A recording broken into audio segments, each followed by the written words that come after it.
Assalamu alaikum everyone. Today we'll be talking about the fake Mahdi that appeared in 1979, Muhammad ibn Abdullah al-Qahtani, and how he's related to the appearance of Imam al-Mahdi. But first, we'll quickly summarize the event that occurred in 1979.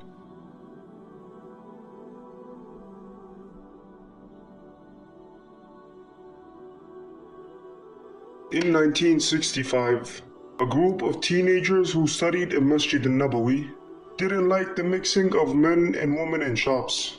So they went to the shops, destroyed and broke stuff without the permission of anyone. Then they were arrested by the Saudi forces, and later they were disciplined.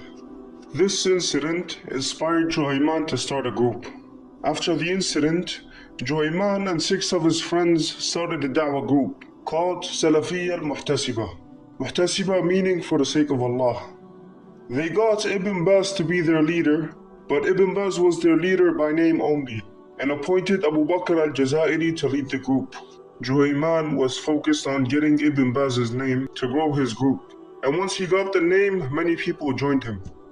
The group gave da'wah in Hajj, Ramadan, and were righteous. Juhayman's friends were all educated students of Hadith, and Juhayman had a 4th grade certificate and was a bus driver for the Saudi army. Even though he was less educated, because of his strong personality and charisma, he was able to spread his influence and lead his colleagues. Now we're in the 70s, and Juhayman's friends who were students now graduated and have government jobs. As for Juhayman, he quit his job as a driver and focused all his energy and time on giving da'wah. Juhayman started to change and asked his friends questions like why they're taking a salary from the government, and started talking bad about the government and saying, I don't recognize the government. This is when they started to have their differences. Juhayman's views slowly became more extreme, and he started to bring up the idea of the bay'ah and Imam al-Mahdi. This is when his friends thought he lost himself and split themselves from the group. So now it's Juhayman without the 6 friends that helped him start the group and the followers he gained over the years. He started publishing writings talking about the signs of the end of times and Imam al-Mahdi signs, and that Imam al-Mahdi was going to appear soon, and sending them all over Saudi, Kuwait, and other Gulf countries. He became more extreme and started storing weapons and criticizing the government and well-known scholars. Then Muhammad ibn Abdullah al-Qahtani joined the group, and Juhayman noticed that all the physical attributes of Imam al-Mahdi match Muhammad ibn Abdullah al-Qahtani, and that his name was Muhammad ibn Abdullah, just like the Mahdi's name. Juhayman started to suspect that Muhammad ibn Abdullah al-Qahtani is the Mahdi. Then out of nowhere, many people in the group, including Juhayman, started seeing dreams that Muhammad ibn Abdullah al-Qahtani is the Mahdi. This is when Juhayman fully believed that Muhammad ibn Abdullah al-Qahtani was the Mahdi and started to convince him. But Muhammad ibn Abdullah al-Qahtani rejected the idea. Then Muhammad ibn Abdullah al-Qahtani started seeing dreams that he was the Mahdi, and now he started to doubt himself.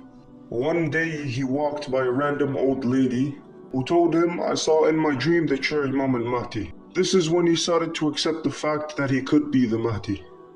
Now they have a Mahdi, and all that's left is to give him oath at the Kaaba and wait for the Mahdi signs to happen.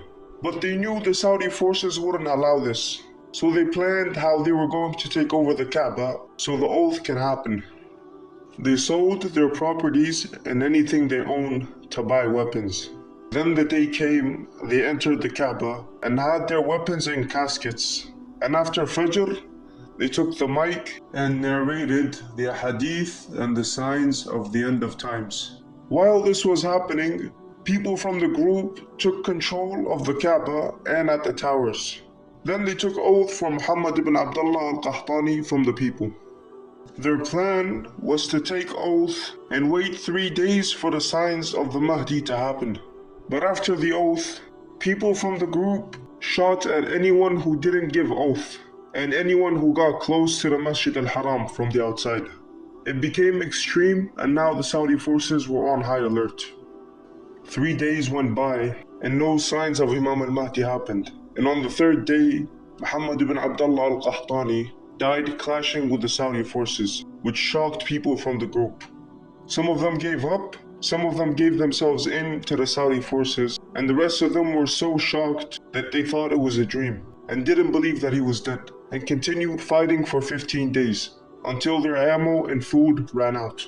Once their ammo and food ran out, and they lost the spirit to fight, the Saudi forces regained control of the Kaaba, and Juhayman and whoever was alive from the group were jailed, and they were later executed. This athar is found in the book of Nu'aym ibn Hammad, who published the book the year 229 in Islamic calendar. So this book was published 1,215 years ago. I translated this athar in English, but you guys are free to translate it again to make sure it's the correct translation. This athar talks about two people. Please pay attention to their attributes. A man will come out from the family of Qahtan. He has a hole in his ear. He will be thought to be Imam al-Mahdi and will have a story similar to Imam al-Mahdi. He will be in his 20s and then he will be killed with a weapon. This is the first person. His attributes are: he's from the family of Qahtan. He's thought to be Imam al-Mahdi. He will have a story similar to Imam al-Mahdi. He's in his 20s and will be killed with a weapon. All those attributes that we talked about match the personality of the fake Mahdi. His name is Muhammad ibn Abdullah al-Qahtani. So he's from the family of Qahtan. Now some of you may say his family's name is Qahtani, not Qahtan. I'll give you an example to make things clear. If someone is from Pakistan, we say he's Pakistani. Juhayman and his followers thought that he was the Mahdi and convinced him that he was the Mahdi. He refused the oath more than once and was forced to accept the oath, just like Imam al-Mahdi, who will be forced to accept the oath. He was 25 years old when he was killed, and he was killed clashing with the Saudi government. Now let's prove that all the attributes we talked about match him. It says he's from the family of Qahtan. He was convinced he was the Mahdi, so Juhayman thought he was the Mahdi and forced him to accept the oath. And lastly, he was killed clashing with Saudi forces. If you pay attention to his age, it says that he was 44 years of age when he was killed, which isn't true. I will show you proof that he was 25 years old when he was killed. I'll show you an interview with his older brother in 1979, after the incident. His older brother said that he was 25 years old. محمد عبد الله القحطاني المهدي المنتظر المزعوم الذي انساقت وراءه طغمة وزمرة خرجت عن دين الله لأنها روعت وقتلت وسفكت في بيت الله الحرام. ونحن نؤكد أن هذه الصورة هي صورة محمد عبد الله القحطاني. ليؤكد ذلك معنا بعض من هذه الزمرة التي انساقت وراءه. السيد ابن عبد الله القحطاني. هذا مين؟ هذه صورة أخي محمد بن عبد الله القحطاني. أخوك شقيقك؟ أخوي شقيقي، صار من سنة. كم عمره؟ عمره 25 سنة. وعمرك؟ 29 سنة. Why are they trying to hide his real age? It's because they know this information I'm showing you, and they're trying to hide this information. They're scared of Imam al-Mahdi, because once he appears, they will lose their throne, they will lose everything. Now let's go back to the athar. Then appears a man from the lineage of the Prophet Muhammad, peace be upon him. He has good character and he has good manners. He will open the city of Qaisara, and he is the last king or prince of believers from the Ummah of the Prophet Muhammad, peace be upon him. Dajjal will appear in his time, and Isa, peace be upon him, will come down from the sky in his time. All those attributes match the personality of Imam al-Mahdi. The Mahdi will be from the lineage of the Prophet Muhammad, peace be upon him.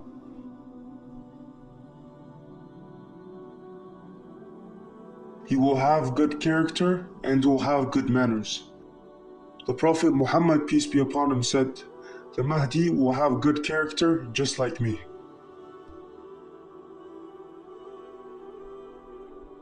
Once Imam al-Mahdi dies, Prophet Isa, peace be upon him, will lead the Muslims. So their leader will be a prophet. So Imam al-Mahdi will be the last king or prince of believers, then a prophet will lead the Muslims.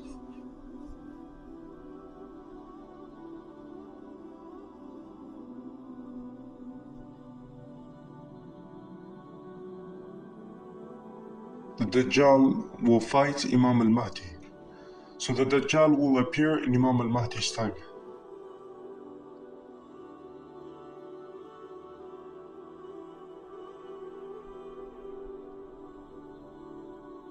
Isa, peace be upon him, will pray behind Imam al-Mahdi when he comes down from the sky. Then he will kill the Dajjal. So Prophet Isa, peace be upon him, will also appear in Imam al-Mahdi's time. All those attributes that we mentioned match Imam al-Mahdi, according to strong narrations of the Prophet Muhammad, peace be upon him. Now let's go back to the Athar. It first talks about Muhammad ibn Abdullah al-Qahtani. It says, bracket, then appears the Mahdi. So according to the Athar found in the book of Nu'aym ibn Hammad, which was published 1,215 years ago, the Mahdi appears after Muhammad ibn Abdullah al-Qahtani. Now, let's look at the second Athar that also explains how the fake Mahdi is related to the appearance of Imam al-Mahdi, the real one. This Athar is also found in the book of Nu'aym ibn Hammad, who published the book 1,215 years ago. This Athar also talks about two people. So once again, please pay attention to their attributes. A man thought to be the Mahdi will seek refuge at the Kaaba. Then he will be killed. So the first person's attributes are, he's thought to be the Mahdi, he will seek refuge at the Kaaba, and he will be killed. Muhammad ibn Abdullah al-Qahtani was thought to be the Mahdi. He sought refuge from Saudi forces at the Kaaba. He was killed clashing with the Saudi government.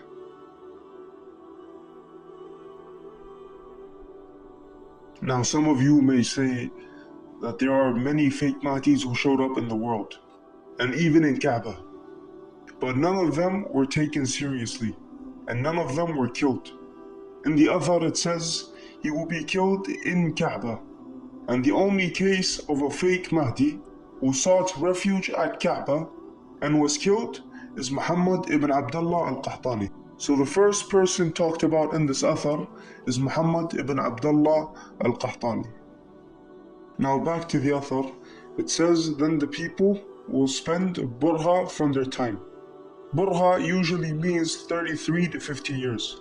So it says that after the first person, the first Mahdi, who we said is Muhammad ibn Abdullah al-Qahtani, the people will spend 33 to 50 years from their time. Then another man, also thought to be the Mahdi, will seek refuge at the Kaaba. If this happens, don't be with the army that invades him, as they are the earthquake army. So the second person attributes are, he's thought to be the Mahdi, he will seek refuge at Mecca at the Kaaba, and an army will try to kill him, but Allah will cause the earth to open up and swallow them. Once again, all those attributes match Imam al-Mahdi. Imam al-Mahdi will be thought to be the Mahdi.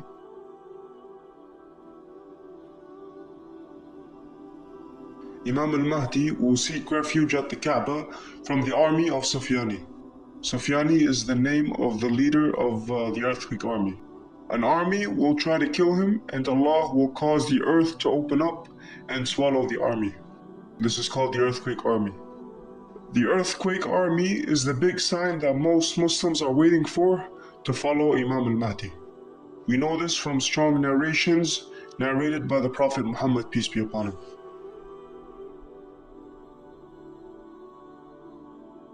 So this author tells us that once again, after the fake Mahdi, which we said is Muhammad ibn Abdullah al-Qahtani, the real one will appear after 33 to 50 years. In both authors, it talked about a fake Mahdi, and those attributes match on Muhammad ibn Abdullah al-Qahtani. It said, then the real one will appear. So we know from both of those authors that Imam al-Mahdi will appear after the fake Mahdi, which we said is Muhammad ibn Abdullah al-Qahtani.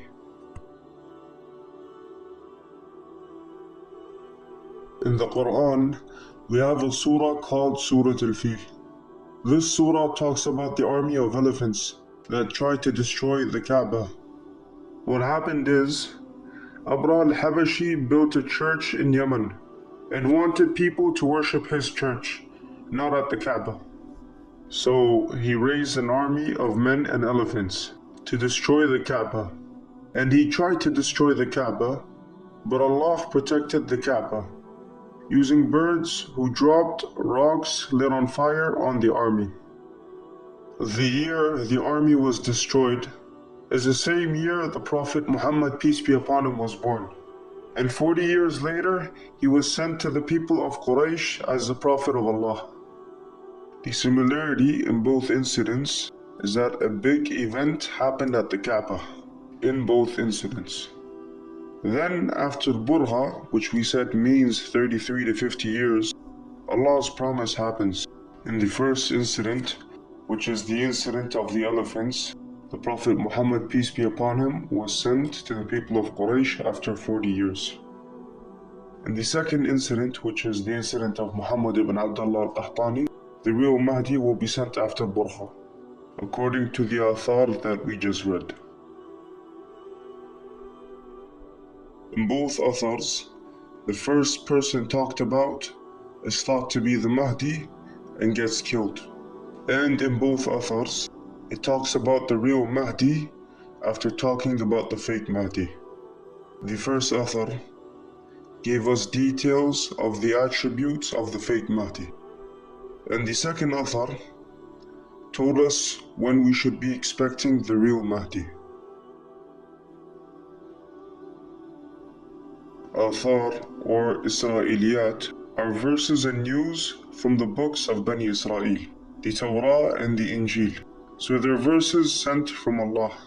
The Athar we talked about were narrated by the Tabi'un. The Tabi'un are the generation after the companions of the Prophet Muhammad, peace be upon him. So the Tabi'un received their teachings from the companions of the Prophet Muhammad, peace be upon him. Prophet Muhammad, peace be upon him, told us, it's okay to narrate from the Israeliyat or Athar. Prophet Muhammad, peace be upon him, also told us, don't believe them and don't call them liars. So he's telling us that the Athar could be true. If you say you reject the Athar, it means you're saying you know more than the Prophet Muhammad, peace be upon him, and he is wrong. So you're rejecting his teachings. If the Athar were useless, as some people say, the Prophet Muhammad, peace be upon him, would have told us this.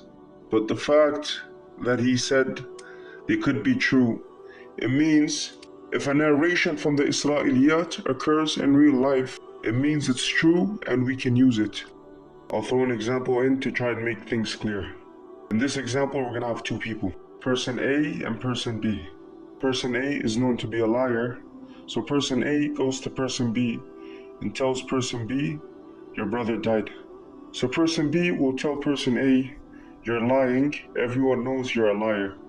Then person B goes back home and he finds out that his brother did actually die. So does that not make what person A, the liar, said to be true? The point I'm trying to make is, no matter the source, if something occurs in real life, it makes what was said true. Same thing with those athar. The only time we mention the athar is when it occurs in real life, in front of our eyes.